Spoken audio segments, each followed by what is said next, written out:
Joining us now is Bilal Saab. He is the senior managing director with Trends USA and an associate fellow with Chatham House. He's also a former Pentagon senior advisor in the first Trump administration. Bilal, thank you so much for being with us. In this piece that you wrote earlier today, you raised this question over whether Iran can survive a war with the United States by focusing on kind of like the politics and the American aversion to long, protracted wars and the loss of American soldiers. And I believe that was before we now knew that 6 American soldiers had been killed. What kinds of calculations do you think the Iranians are making on all that front? Gadi, thank you so much for having me on. And next time, put me on with Ken. I love that guy, and I have so much respect for his scholarship. Listen, just like any other war, this one is no exception. There's always the political factor, right, that often ends these kinds of confrontations. It's not just the military.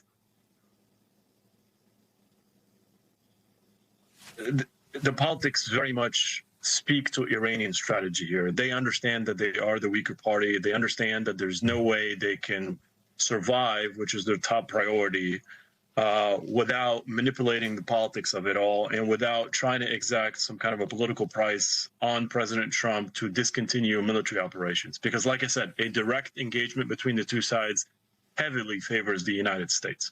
And so try to get lucky by going after American casualties every now and then to, show on American screens that we are losing men and women.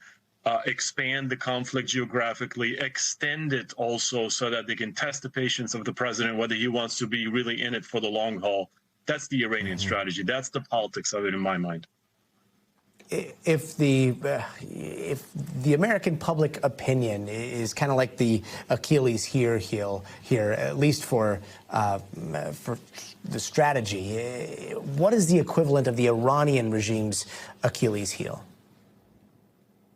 Oh, wow, what a question.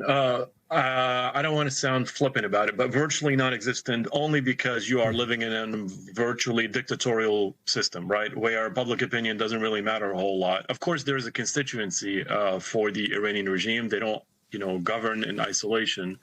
But at a moment like that, you can expect rallying around the flag, and therefore any kind of opposition is subdued, if not muted. So they can afford to almost like, prosecute a war like this with impunity, with virtually no accountability. Contrast that with the American system, obviously, where public opinion does matter. There is a political price for the president because we are a democracy. Interesting. I do want to ask you about the small arms conversation that we were having a little bit ago. Does the Iranian public have access to the types of guns that it would take to overthrow a government?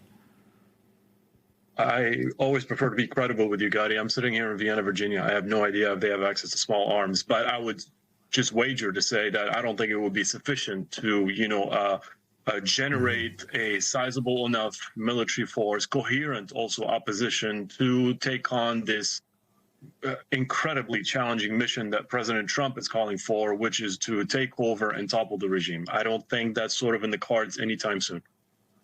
Yeah, it's always easy for people to sit back in their chairs and say, well, why don't they just do this? Why don't they just do that? The devil is always in the details. Really appreciate you illuminating all that for us. Bilal Saab, thank you so much. Thank you, Ed. We thank you for watching. And remember, stay updated on breaking news and top stories on the NBC News app or watch live on our YouTube channel.